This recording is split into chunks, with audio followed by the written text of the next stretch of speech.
Hello there, and welcome. Tonight I want to take you somewhere most people never venture, not with their eyes, but with your hearts and minds.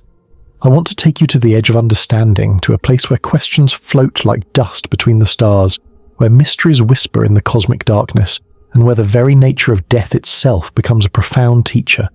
You might be settling into bed right now, perhaps watching this from your couch, or maybe you're in that quiet hour between day and night when the world feels softer somehow.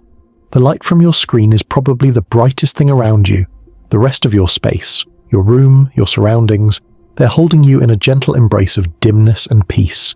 That's perfect. That's exactly where you should be for this journey we're about to take together. Before we begin, I'd love to know, if you're feeling it, where are you watching from right now? What's your time? Is it late evening for you, or early morning? Perhaps it's midnight, that magical hour when the boundary between one day and the next feels thin and permeable. Drop that in the comments below if you feel like sharing. There's something beautiful about knowing that people from all across the world, in different time zones, under different skies, are all joining together in this moment of cosmic contemplation.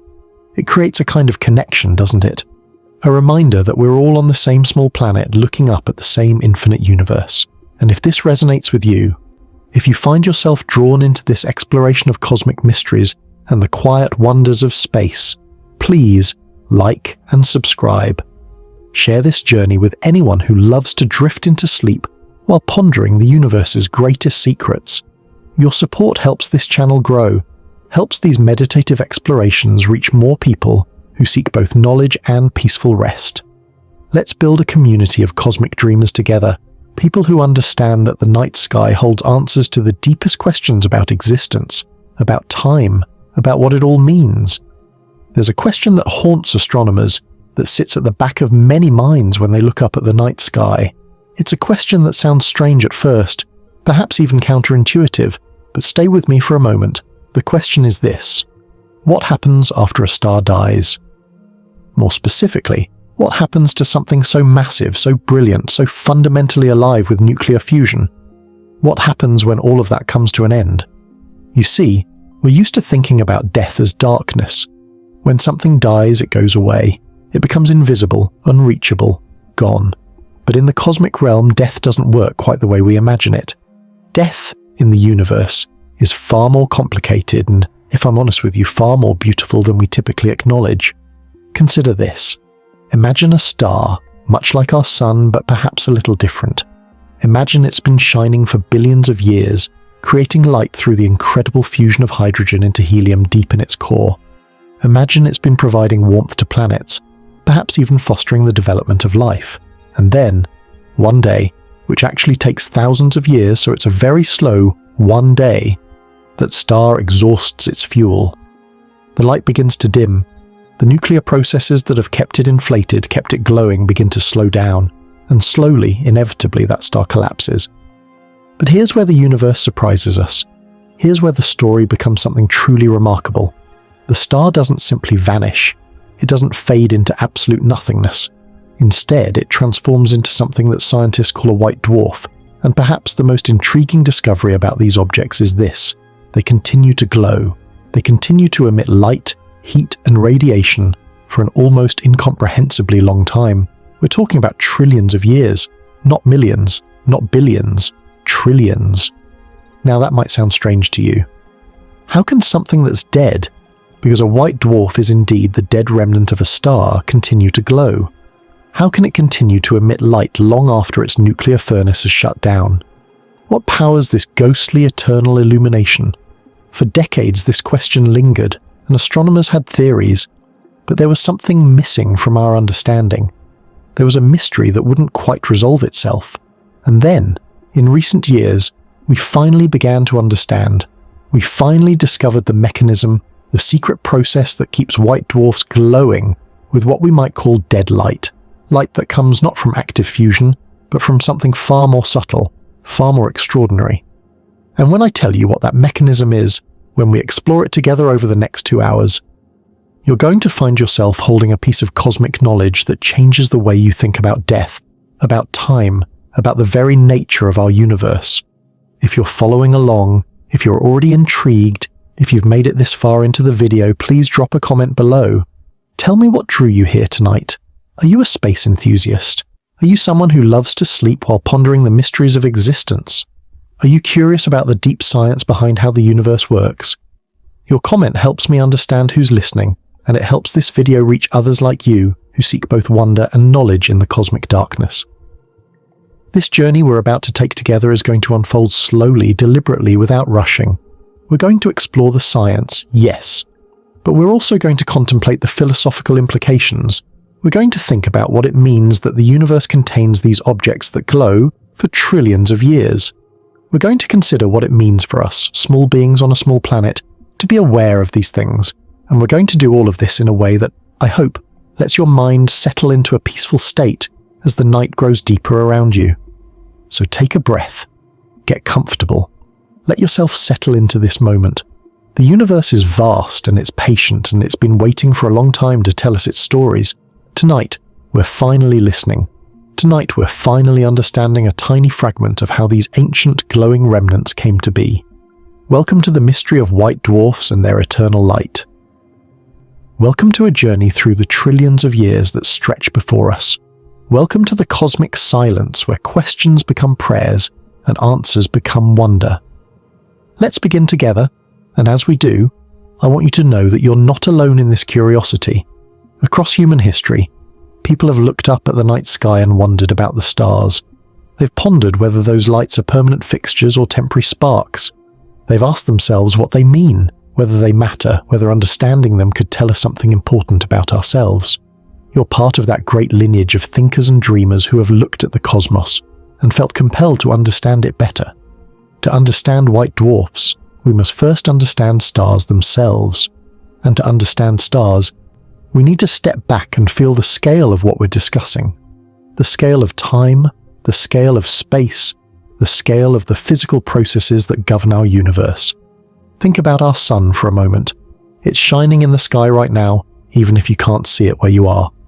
For the last 4.5 billion years, it's been doing the same thing consistently, burning, creating light through the process of nuclear fusion, fusing hydrogen atoms into helium atoms deep in its core, releasing enormous amounts of energy in the process. That process is so reliable, so consistent, that it's formed the rhythm of life on Earth. The day-night cycle, the seasons, the very existence of photosynthesis and most of the energy that powers Earth's biosphere. It all comes from this fusion process happening inside the sun. When you think about it, this is remarkable. Our entire world, our entire existence, depends on a consistent thermonuclear reaction happening 93 million miles away. We've built our civilizations, our calendars, our entire understanding of time itself around the sun's steady cycle, and for billions of years it's remained fundamentally unchanged.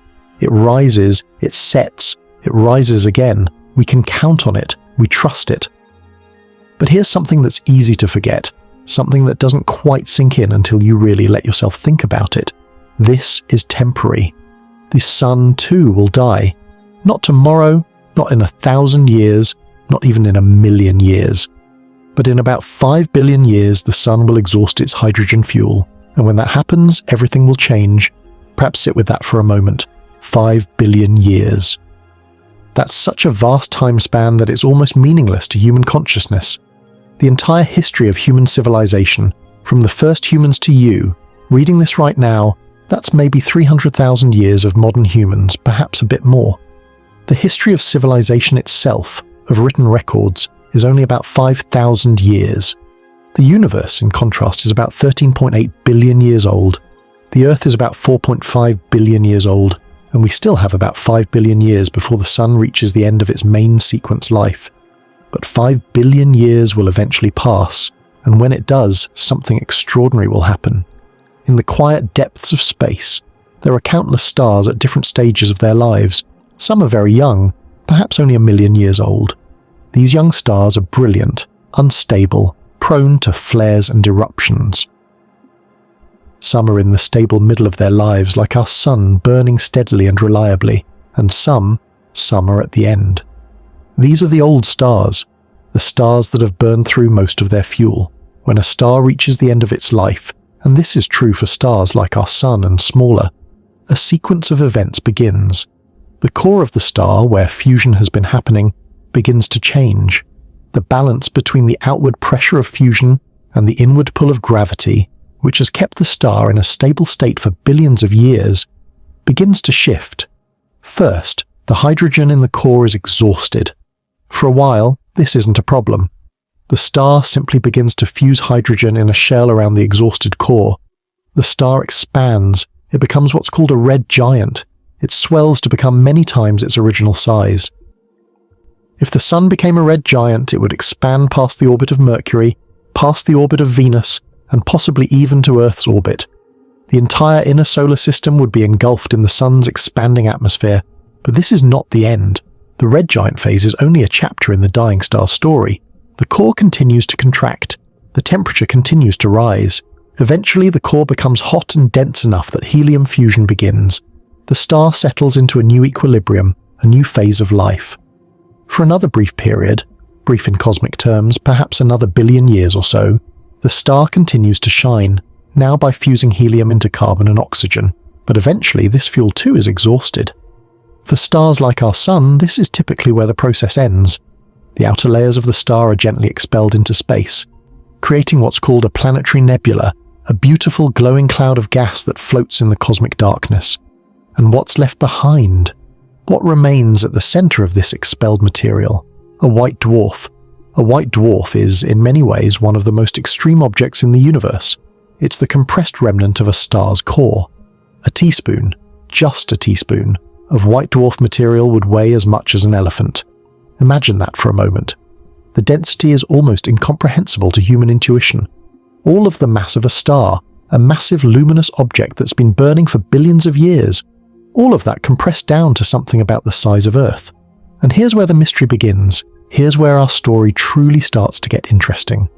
When this white dwarf forms, it's incredibly hot.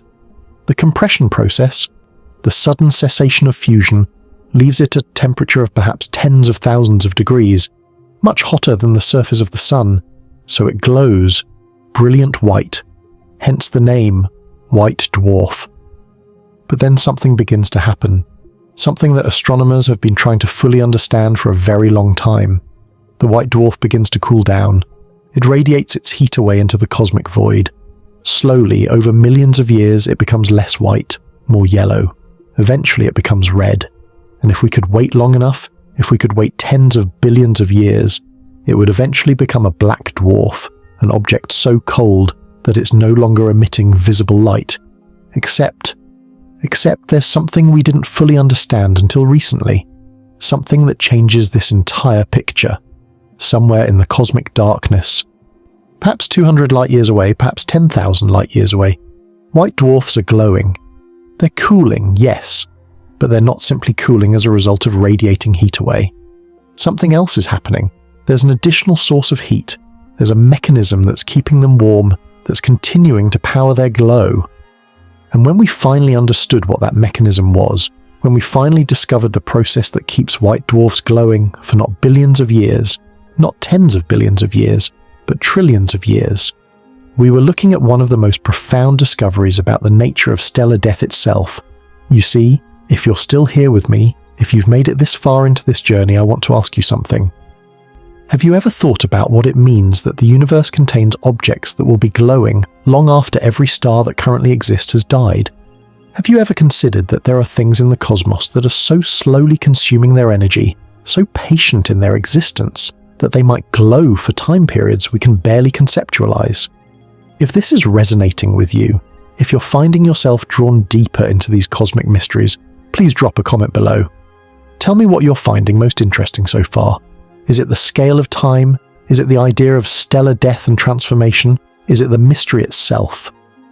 And let me know where you're watching from. Are you still awake and engaged, or are you beginning to feel the gentle pull towards sleep? Either way, you're exactly where you need to be. Now, let's deepen our understanding. Let's move closer to the mystery itself. When astronomers first studied white dwarfs, they noticed something curious. The theoretical models suggested that white dwarfs should cool relatively quickly. Given their size and their temperature, the calculations indicated that they should lose their heat to space in a relatively straightforward manner. And indeed, the oldest white dwarfs we observe are cooler than younger ones, which is consistent with this cooling process. But there's a subtlety here, a detail that often gets overlooked in popular discussions. The cooling process isn't uniform. The rate of cooling changes depending on the composition of the white dwarf, depending on what elements make up this dense stellar remnant. And as more and more observations have been made, as telescopes have become more sophisticated and have allowed us to look deeper into space, seeing white dwarfs that are older and older, some of which have existed for nearly the age of the universe itself, as we've made these observations, we've had to refine our understanding. The white dwarfs we see appear to be maintaining their temperature longer than our simpler models predicted. There's extra warmth there. There's an internal heat source, something beyond simply the slow radiation of the original heat from formation. This discovery is recent, truly recent in astronomical terms. It's been over the last few years that the mechanisms have been clarified, that the observations have come together to tell us a coherent story. And that story, that's what we're going to explore together over the next hours. In the silence between stars, in the vast emptiness of space, these ancient objects are glowing. They're glowing with a light that comes not from active nuclear fusion, not from the fusion of hydrogen or helium, but from something far more subtle. Something that requires us to understand not just the physics of stars, but the quantum mechanics of matter itself. Something that reveals, when we finally understand it, that even in death, even in the ultimate stillness, the universe is far more complex and beautiful than we typically imagine. The more we look, the more we discover that the cosmos is full of surprise, full of secrets, full of mysteries waiting for those patient enough, curious enough to look for them. And you, here, now, in this moment, you're looking, you're asking the questions, you're opening yourself to the possibility that the universe is far larger, far stranger, far more wonderful than everyday life might suggest. That's the beginning of understanding. That's the foundation upon which all true discovery rests. That's the gift that tonight offers you. And it's a gift that will continue to unfold as we move deeper into this exploration together, as we understand more and more about the profound ways in which these ancient white dwarfs continue to shine. Let me paint you a picture. Imagine standing on a planet orbiting a white dwarf. This probably isn't a safe place to be. The radiation would be intense, the temperatures would be extreme, the gravity would be crushing. But let's imagine it anyway, just for the sake of understanding.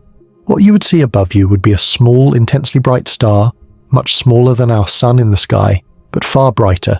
It would be white hot, brilliant, almost painfully bright if you could look at it directly. Around it, the cosmic darkness would stretch on forever, vast and quiet. The white dwarf would be a pinprick of intense light in an infinite night. This white dwarf, let's say it's somewhere in our galaxy, perhaps several hundred light years away from Earth.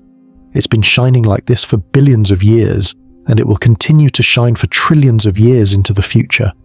That's what we're discussing here. That's the mystery we're trying to unpack. Now you might ask, why is this a mystery? Why is this unusual? The universe is full of light. Stars are shining everywhere. What's so strange about a white dwarf continuing to glow? The answer lies in understanding energy conservation, in understanding that nothing in the universe is truly inexhaustible. Energy cannot be created or destroyed. It can only be transformed from one form to another.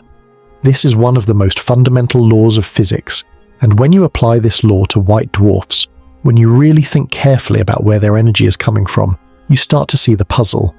A white dwarf is no longer undergoing fusion.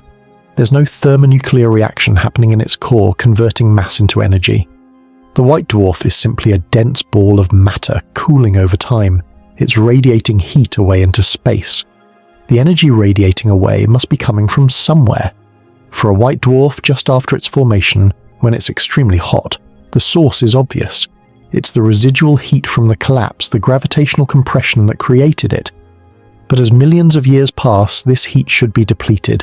The calculations, the models that we create based on our understanding of physics, they all suggest that older white dwarfs should be much cooler than younger ones, and indeed to some extent they are. But they're not as cool as the models predict. There's extra heat there, there's extra luminosity, there's a mystery. Consider this for a moment. Imagine you have a glass of hot water. It's cooling down, slowly, radiating heat to the surrounding air. You can predict using basic physics how long it will take to cool to room temperature. But what if you observe that glass of water and you find that it's cooling much more slowly than your calculations predict? What would you conclude? You might conclude that there's a heat source you hadn't accounted for. Perhaps someone is gently reheating it. Perhaps there's some chemical reaction happening inside the glass that's producing heat. The same logic applies to white dwarfs. Astronomers observed that white dwarfs were maintaining their temperature longer than expected. And they wondered, what could be the heat source? What could be keeping these ancient objects warm? Now, the leading explanation, the one that has emerged from decades of observations and theoretical work, involves something quite remarkable. It involves the quantum nature of matter itself. It involves understanding that at the extreme densities found in white dwarfs, matter behaves in ways that seem almost magical from the perspective of everyday experience. At the heart of a white dwarf, electrons are packed together at densities that would be impossible in any normal star.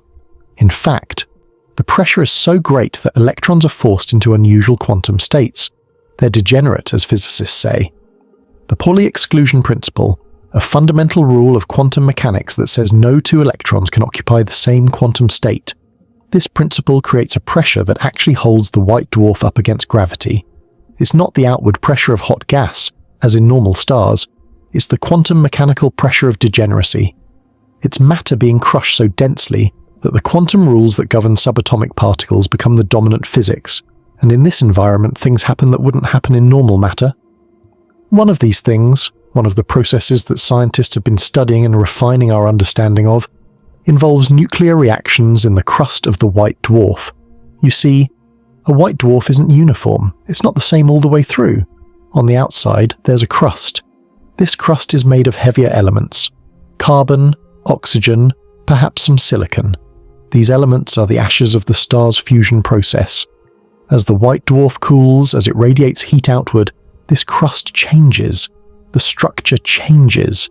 And in this changing structure, in this crystal lattice that's slowly forming, there are nuclear processes happening. Specifically, there's a process called Pycnonuclear fusion. It's a process that only happens at the extreme densities found in white dwarfs. And it's a process that produces heat. Now, let me explain what Pycnonuclear fusion is, and I'm going to do this carefully, keeping the language simple but the science accurate. Pycnonuclear fusion is the process of atomic nuclei fusing together under extreme pressure and density without the thermal energy that would typically be needed for fusion. In the Sun, fusion happens because of thermal energy. Hydrogen nuclei are moving very fast randomly due to the heat in the Sun's core. Occasionally, two of these fast-moving nuclei collide with enough energy to overcome their electrical repulsion and fuse together, creating helium and releasing energy. This is thermal fusion.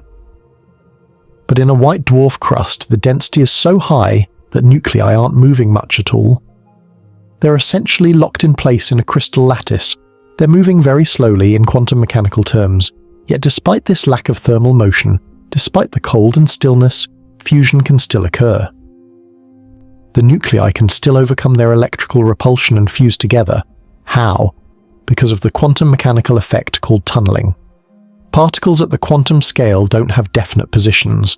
There's a probability that they can be found in slightly different positions. And there's a probability, small but real, that two nuclei in the white dwarf crust can quantum mechanically tunnel through their repulsive barrier and fuse. When they do, when Pycnonuclear fusion occurs, energy is released, heat is produced, and this heat is added to the white dwarf's interior, maintaining its temperature against the slow cooling to space. This process is slow, extraordinarily slow. It might take trillions of years for a white dwarf to significantly cool through this process, but slow or not, it's a real process. It's a mechanism by which white dwarfs can maintain their glow for incomprehensibly long periods. And here's what makes this particularly beautiful. From both a scientific and philosophical perspective, this process depends on the precise composition of the white dwarf. Different elements, different crystal structures, different quantum mechanical tunneling probabilities, all of these affect the rate of Pycnonuclear fusion. The universe, in creating white dwarfs of different compositions, has essentially created timekeepers of different durations. Some white dwarfs might glow for longer than others. Some might cool faster. But all of them, given enough time, given enough of these incomprehensibly vast time periods, will continue to glow. Scientists call this period, this epoch when white dwarfs are still glowing with this pycnonuclear heat, the degenerate era of the universe. It's an era that hasn't even fully begun yet, because white dwarfs as a class haven't been in existence that long. The universe itself is only 13.8 billion years old. Most white dwarfs have existed for less than 1 billion years. But in the far future, trillions of years hence, when every normal star has exhausted its fuel and become a white dwarf or a black hole or something even stranger, the universe will be dominated by white dwarfs, all glowing with this slow internal heat. If you're still here with me, if you're still following along, if you're finding yourself drawn deeper into these cosmic mysteries, I want to ask you something else. If you're still awake, if you haven't drifted off to sleep yet, please comment below. Tell me what you're finding most interesting. Is it the idea of pycnonuclear fusion? Is it the concept of the degenerate era? Is it the vast timeframes we're discussing? Your comments help me understand what resonates most deeply with you, and they help others who are exploring these ideas find community and connection. Now, let's go deeper still. Let's explore the evidence, the observations, the science that has brought us to this understanding. The fact that we even know about white dwarfs, the fact that we can observe them and study them, is remarkable in itself.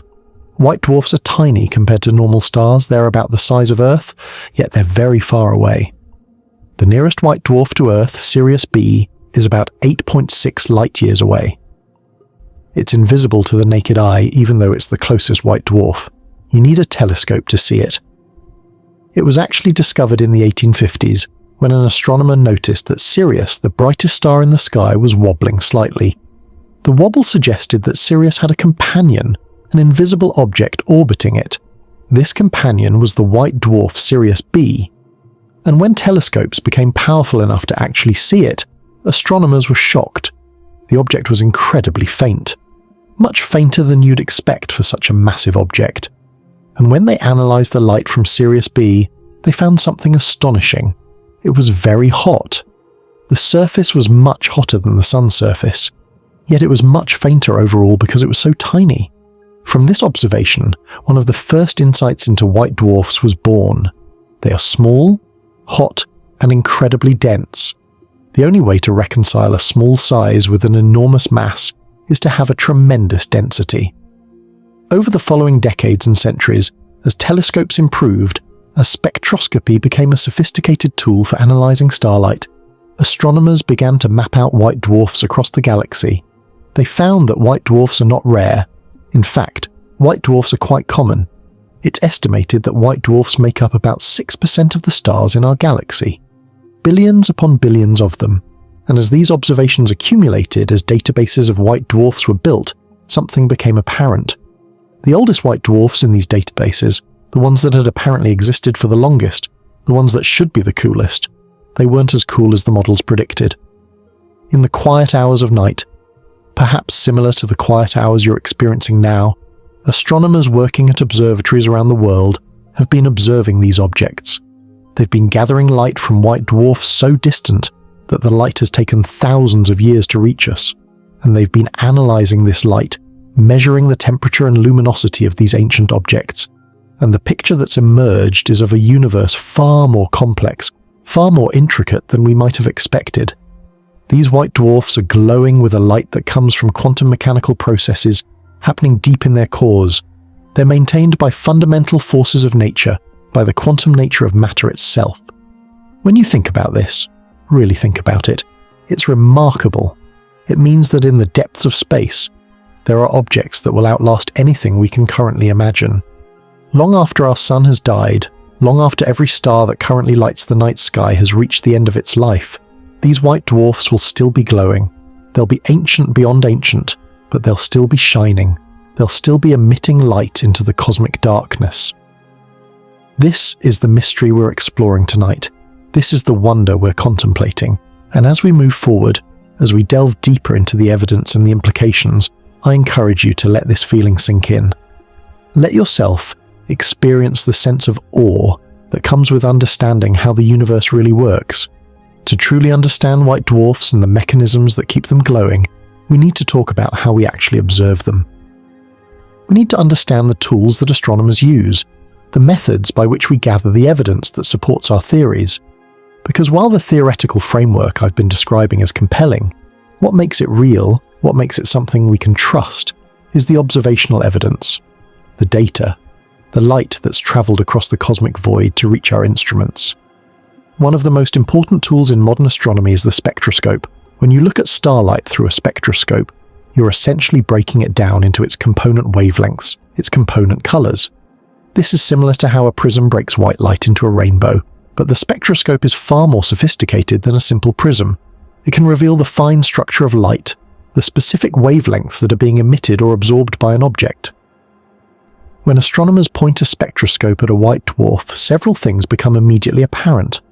First, the overall colour, or more precisely, the distribution of light across different wavelengths, tells us the temperature of the white dwarf's surface. A hotter star emits more light in the blue and ultraviolet wavelengths. A cooler star emits more in the red and infrared. By measuring this distribution, we can determine the surface temperature. Second, the spectroscope can reveal the composition of the white dwarf's outer layers. Different elements absorb light at different specific wavelengths, creating dark lines in the spectrum called absorption lines. These lines act as a fingerprint telling us which elements are present. In white dwarfs, we typically see evidence of heavier elements: carbon, oxygen, silicon, iron. The ashes of the stars form fusion processes. Third, and this is particularly relevant to understanding white dwarf cooling, we can observe these objects over time. We can measure a white dwarf's temperature and luminosity, and then observe the same white dwarf again years or decades later.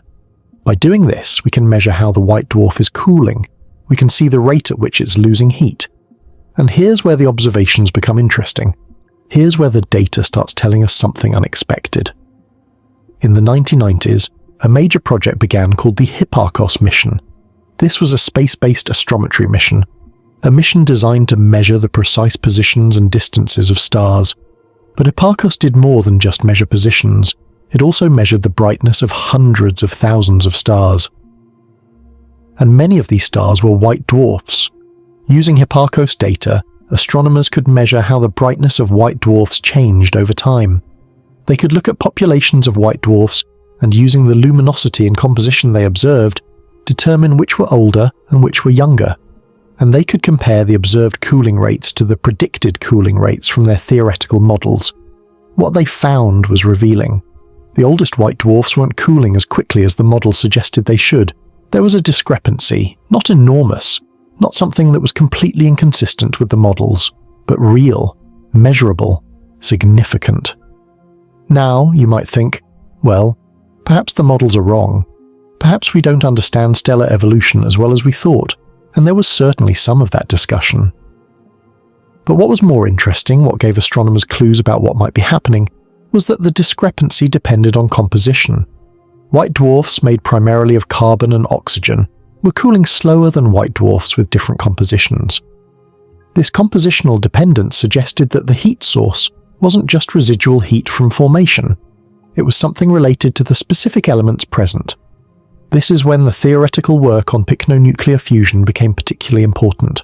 Scientists running simulations using sophisticated models of white dwarf interiors began to explore how Pycnonuclear fusion might work in these objects. What they found was that different elements, different crystal structures, would have different Pycnonuclear fusion rates. Carbon-oxygen white dwarfs would experience more Pycnonuclear fusion than other types, and this matched what was being observed. The pieces were starting to come together. The observations weren't contradicting the theory, they were confirming it. In more recent years, particularly with the advent of the Gaia space mission, a follow-up to Hipparcos with far superior precision, we've been able to observe white dwarfs with even greater accuracy. Gaia has measured the positions, distances and brightnesses of over 1 million white dwarfs. This is a staggering amount of data. It's allowed astronomers to build detailed populations of white dwarfs at different distances, different ages, different compositions. And with this data, the cooling sequence of white dwarfs has become increasingly clear. We can trace the path that white dwarfs follow as they age. We can see how they move through color magnitude diagrams, plots where the x-axis represents temperature or color and the y-axis represents luminosity or brightness.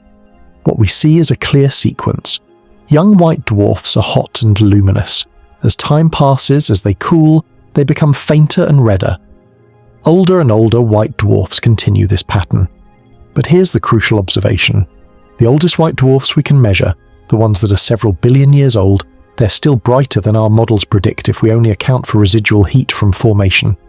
Now, let me be clear about something. This discrepancy isn't enormous. We're not talking about observations that dramatically contradict theory. If we were, our entire understanding of stellar physics would be in question. Rather, we're talking about subtle effects. Effects that only become apparent when you're comparing observations from thousands of white dwarfs. Effects that only become clear when you're fitting sophisticated models to large datasets. But subtle doesn't mean unimportant. In fact, subtle is often the signature of real physical processes.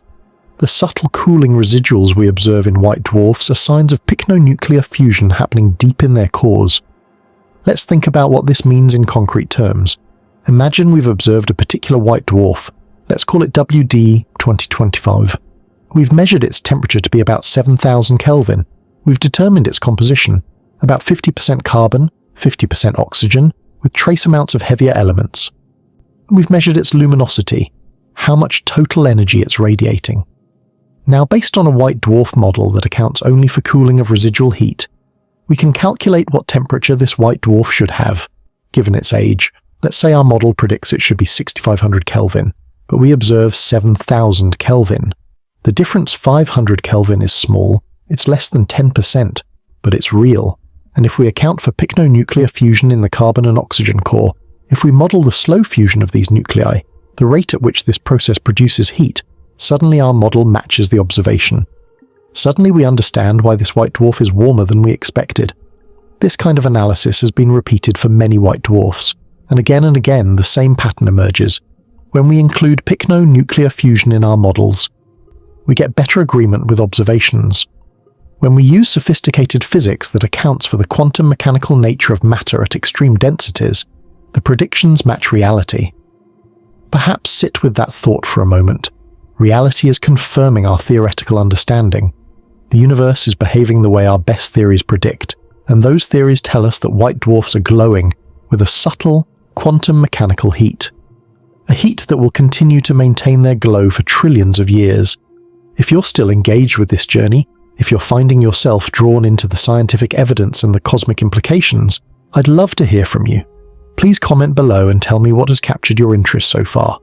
Is it the observational techniques? Is it the theoretical physics? Is it the idea of these ancient, glowing objects?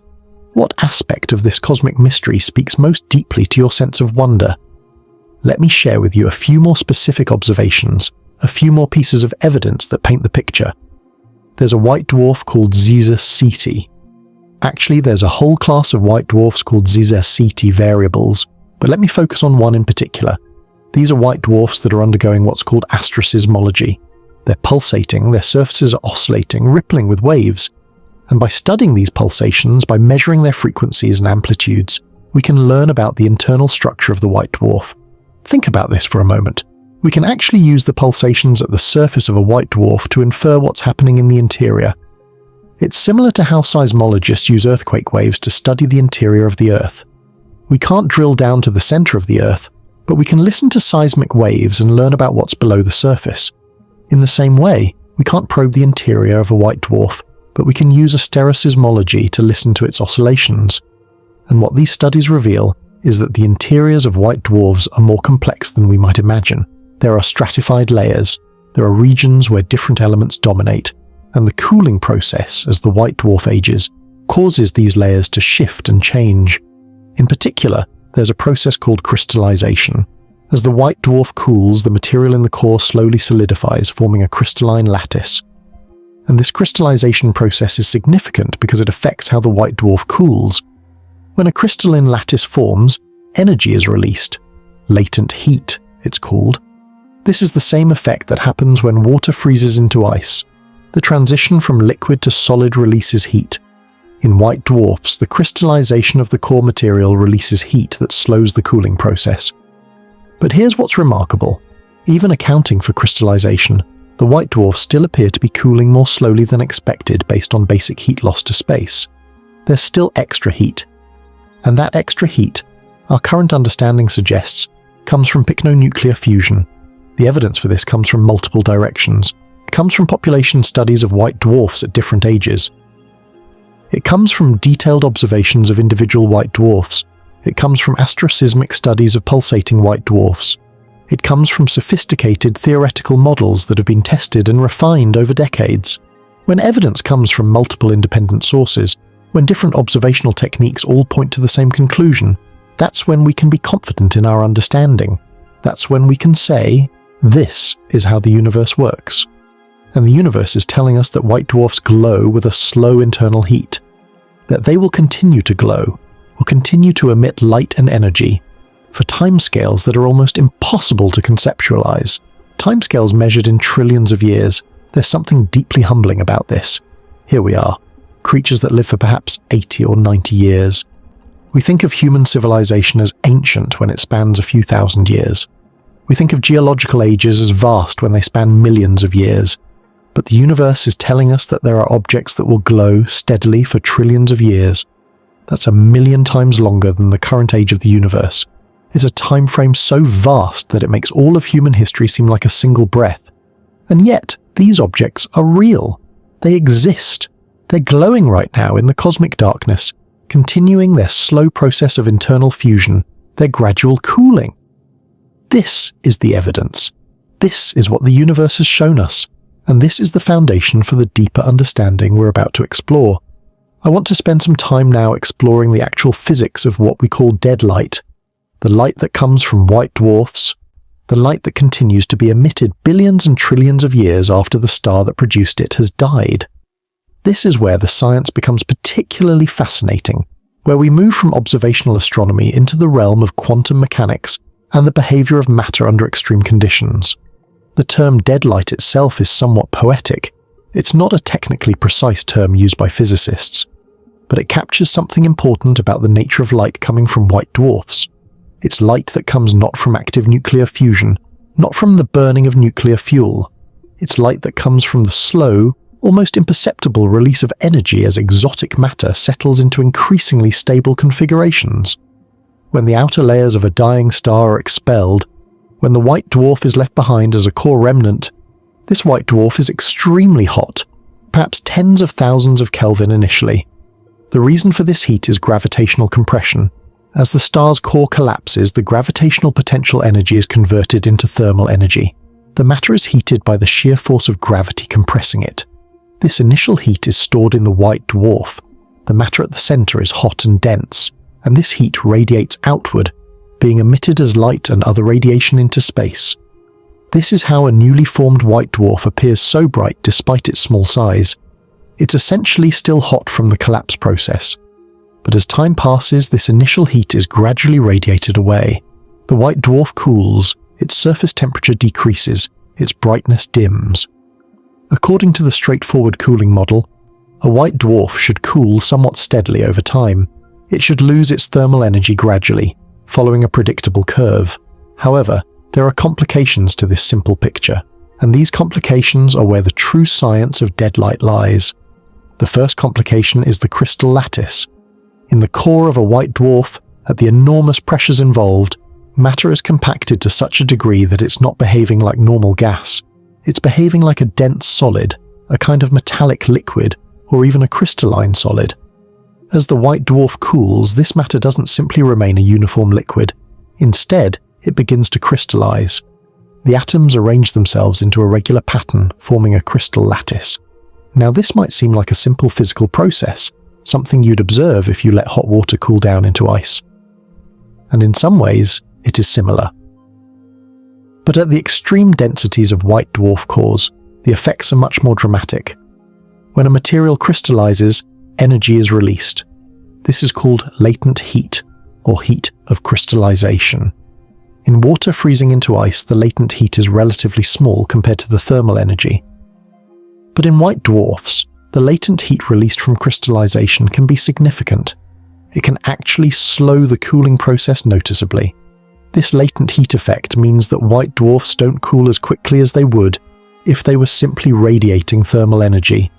The crystallization process keeps adding heat to the interior, maintaining the white dwarf's temperature longer. But there's more to the story, much more. The second major complication, the one that's been the focus of much recent research and theoretical work, involves pycnonuclear fusion. Let me explain this process in more detail, because it's truly at the heart of understanding why white dwarfs glow with dead light. In the crust of a white dwarf, and yes, white dwarfs have a structure, with different layers, the density is extraordinarily high. It's so high that electrons are forced into degenerate states. The electrons are no longer moving around freely, as they do in normal atoms. Instead, they're packed together in a degenerate Fermi gas. This is a quantum mechanical state, where the electrons are essentially locked into place, unable to move to lower energy states because all the available states are already occupied. But the nuclei, the cores of atoms made up of protons and neutrons, they're still there, embedded in this sea of degenerate electrons, and as the white dwarf cools, the nuclei don't have much kinetic energy. They're not moving around rapidly as they would in a hot gas. Instead, they're relatively stationary, arranged in a crystalline pattern. Now here's where something remarkable happens. Even though the nuclei are cold and mostly stationary, even though there's no thermal energy that would normally be sufficient for them to overcome their electrical repulsion and fuse, fusion can still occur. And the reason is quantum tunneling. Quantum tunneling is one of the most counterintuitive phenomena in physics. At the quantum scale, particles don't have definite positions. They're described by wave functions, mathematical descriptions that specify the probability of finding a particle in various locations. One consequence of this probabilistic nature is that there's a non-zero probability that a particle can be found in a region that would be forbidden if the particle behaved classically. Specifically, two nuclei that are approaching each other are mutually repulsive. They're both positively charged, and like charges repel. Classically, if they don't have enough kinetic energy, they should bounce off each other. They should never get close enough to fuse. But at the quantum level, there's a probability that the two nuclei can tunnel through the repulsive barrier. They can, in a sense, borrow energy from the quantum vacuum for an incredibly brief moment, use that borrowed energy to get through the barrier, and then, if they're close enough, fuse together. This tunneling probability depends exponentially on the energy barrier and on the kinetic energy of the approaching nuclei. At high temperatures, where nuclei are moving very fast, the tunneling probability is still there, but it's not the dominant fusion mechanism. Direct collision fusion is more probable. But at low temperatures, where nuclei are moving slowly, tunneling becomes the dominant mechanism for fusion. In white dwarf crusts, the temperature is much lower than in stellar cores. It's thousands of Kelvin rather than millions of Kelvin. At these lower temperatures, classical fusion would be negligible, but quantum tunneling fusion, Pycnonuclear fusion, can still occur. The nuclei can still quantum mechanically tunnel through their repulsive barriers and fuse. When two carbon nuclei fuse, they create magnesium-24 and release energy. When two oxygen nuclei fuse, they create silicon-28 and release energy, and on and on. Each fusion event releases a small amount of energy, but the number of fusion events occurring, summed over the entire crust of the white dwarf, over billions and trillions of years, adds up to a significant energy source. A source of heat that maintains the white dwarf's luminosity. The rate at which pycnonuclear fusion occurs depends on several factors. It depends on the temperature. Colder temperatures lead to lower fusion rates. It depends on the density. Higher densities lead to higher fusion rates because nuclei are closer together, and it depends on the specific nuclei involved. Different pairs of nuclei have different tunneling probabilities. Carbon and oxygen nuclei in particular have relatively high tunneling probabilities. This is one reason why the oldest white dwarfs we observe, which are often carbon-oxygen white dwarfs, appear to cool more slowly than expected. They're experiencing a significant amount of pycnonuclear fusion. Other types of white dwarfs, with different compositions, might have lower fusion rates. Let me paint you a picture of what's happening deep inside a white dwarf, a picture that's based on our best theoretical understanding and supported by observations. Deep inside, we have the core. The core is made primarily of carbon and oxygen nuclei, embedded in a sea of degenerate electrons. The temperature is perhaps 1,000,000 Kelvin, though it's cooler than it once was. The density is incomprehensibly high. A teaspoon would weigh as much as 1,000 elephants. In this core, pycnonuclear fusion is happening. Not violently, as it does in normal stars. There are no explosions, no convection, no roiling turbulence. Rather, there's a slow, methodical process of nuclei quantum mechanically tunneling through repulsive barriers and fusing together. Over the course of millions of years, this slow process produces heat. This heat is radiated outward. Surrounding the core, there's the crystalline crust. The crust is composed of heavier elements, silicon, iron, perhaps even elements produced by the Pycnonuclear fusion in the core. As the white dwarf cools, more and more of this crust crystallizes, forming a lattice structure, and as it crystallizes, latent heat is released, further slowing the cooling process. Surrounding the crust, there's a thin outer envelope. This is where the most recent nuclear fusion product, oxygen, and lighter elements are located. This outer envelope radiates heat to space. This is where the light is emitted from. From the outside, from our perspective, looking at a white dwarf from across the cosmic void, we see a small, bright point of light. We measure its temperature, its luminosity, its color. We see it as a faint star, ancient and still shining. We don't see the quantum mechanical processes happening inside. We don't observe the trillion tiny fusion events per second that are maintaining its glow. But the light we see, the dead light we observe, is a product of all of this. It's a product of quantum mechanics, operating at extreme densities. It's a product of the exotic states of matter that exist in white dwarfs. It's a kind of light that can only exist in this context, in these extreme environments. And here's where I want to draw your attention to something profound. This light has been traveling across space for billions of years. In some cases, the white dwarfs we observe are older than the Earth. The light we're receiving from them was emitted when our planet hadn't even formed yet. We're looking at ancient objects and their ancient light. We're literally seeing the past. And the past, in this case, is telling us something remarkable. It's telling us that the universe contains objects that glow for incomprehensibly long periods. Objects that will still be glowing trillions of years from now, long after every galaxy has dispersed, long after the universe has expanded to such vastness that almost no light can reach any other point. These white dwarfs, with their dead light, are like cosmic embers. They're like the last glowing coals in a campfire that's burned out. You've tended a campfire, perhaps. You've watched the flames die down. And when the flames are gone, you're left with glowing coals. They're not as bright as the flames were, but they're still warm. They're still radiating heat. And if you're patient, if you wait long enough, you can watch those coals slowly darken as they cool. White dwarfs are like that, except the timescale is trillions of years instead of hours. The physics is quantum mechanical instead of straightforward thermodynamics, and the implications stretch into a distant future that we can barely imagine. If you're finding yourself contemplating these ideas, if you're feeling a kind of peaceful wonder as you think about these ancient glowing objects, if you're starting to feel the pull of sleep even as your mind remains engaged with these cosmic mysteries, that's exactly right. That's exactly where we want to be.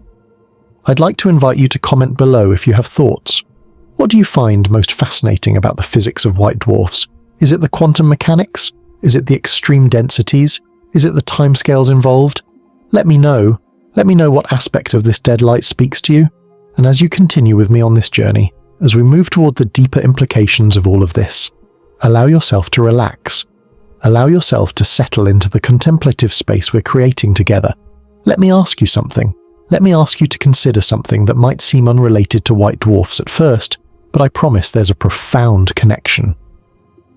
What does it mean to matter? What does it mean for something to leave a mark, to have significance, to be worth remembering? In our everyday lives, we often measure significance by duration. We think of things as important if they last a long time. A human life, spanning perhaps 80 or 90 years, feels substantial because that's many years. A work of art that survives for centuries seems precious because it's endured. A civilization that lasts for thousands of years feels momentous because of its length. But what happens when we zoom out? What happens when we place these human timescales against the cosmic timescales we've been discussing? Human civilization has existed for perhaps 10,000 years. That's a significant span of time by human standards, but it's barely a flicker compared to the age of the Earth, which is 4.5 billion years. The Earth in turn is young compared to the universe, which is 13.8 billion years old, and the Earth will exist, will have a stable surface capable of supporting life, for perhaps another 5 billion years before the Sun becomes a red giant. But white dwarfs? White dwarfs will exist and glow for trillions of years. That's 1,000 times longer than the current age of the universe. That's vastness beyond vastness. Now, I'm not bringing this up to make you feel small. That's often the response to contemplating cosmic timescales. People hear about the size of the universe, the age of the universe, the vast distances involved, and they feel diminished. They think, if the universe is so large and so old, if I'm so tiny and my life so brief, what does any of it matter? But I want to suggest that there's another way to look at it, a way that's actually more profound, more beautiful, more meaningful. The fact that we exist at all, the fact that we're aware, that we can contemplate these cosmic truths, that we can understand something about how the universe works. This is remarkable. It's rare. It's precious. Think about what had to happen for you to be here, for you to be conscious and able to read these words. Stars had to form, burn through their fuel for billions of years, and then die, creating the heavy elements, carbon, oxygen, iron, all the elements of your body.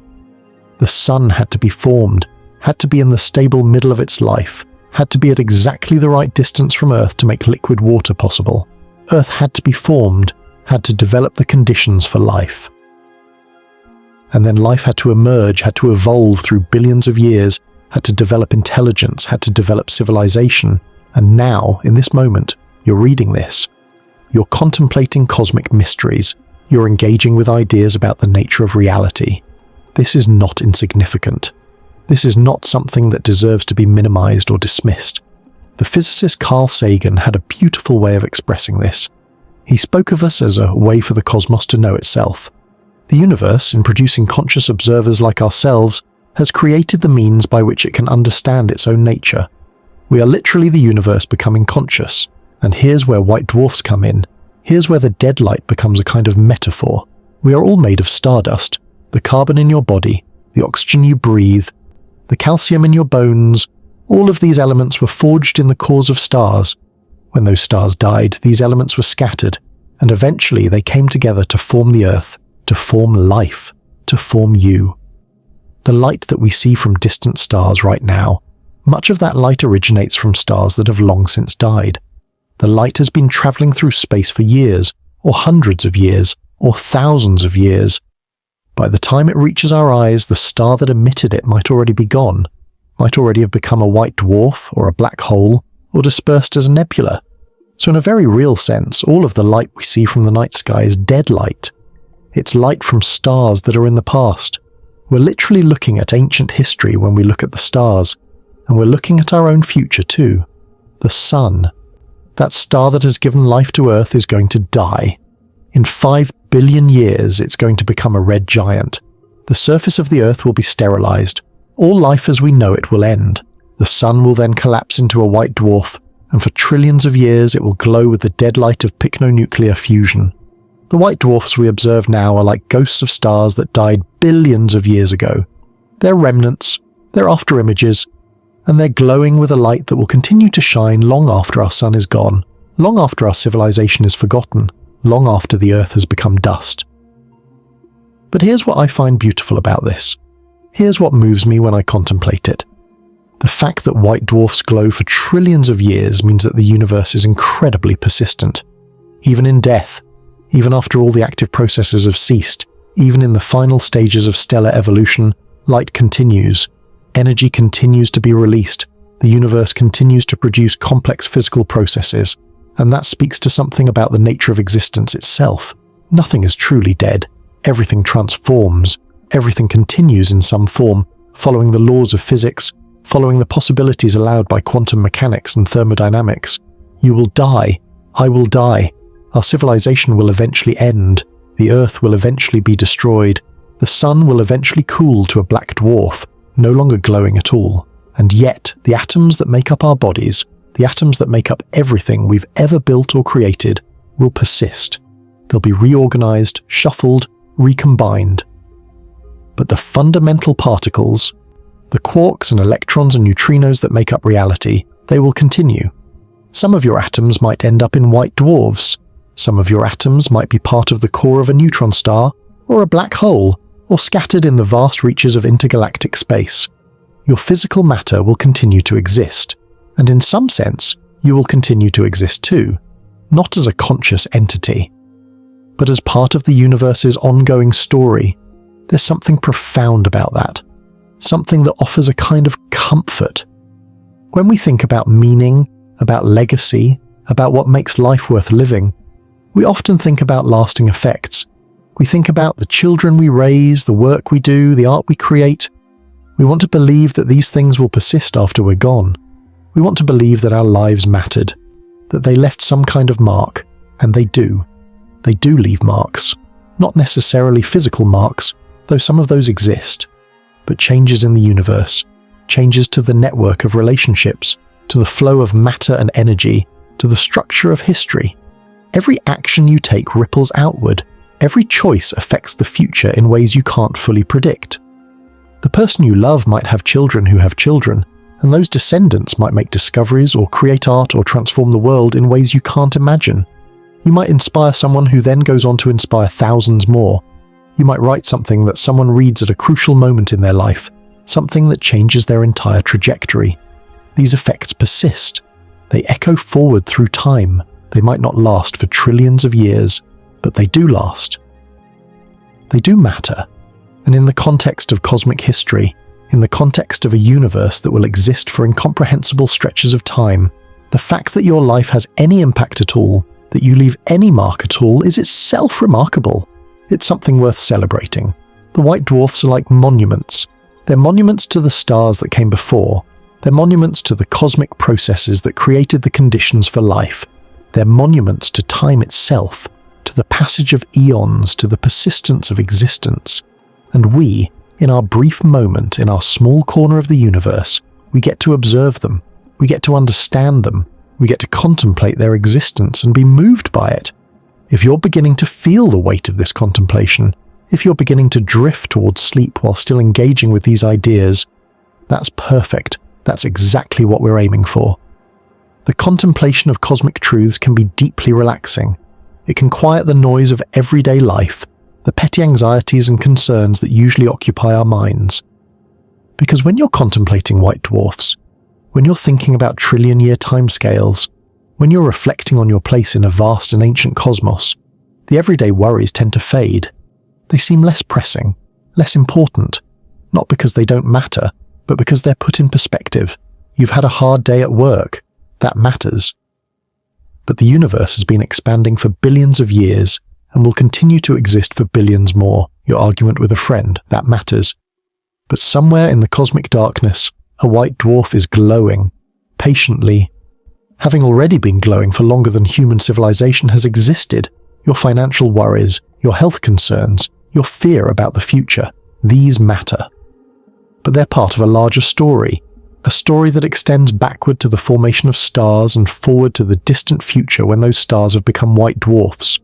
This perspective, this shift in viewpoint can be healing.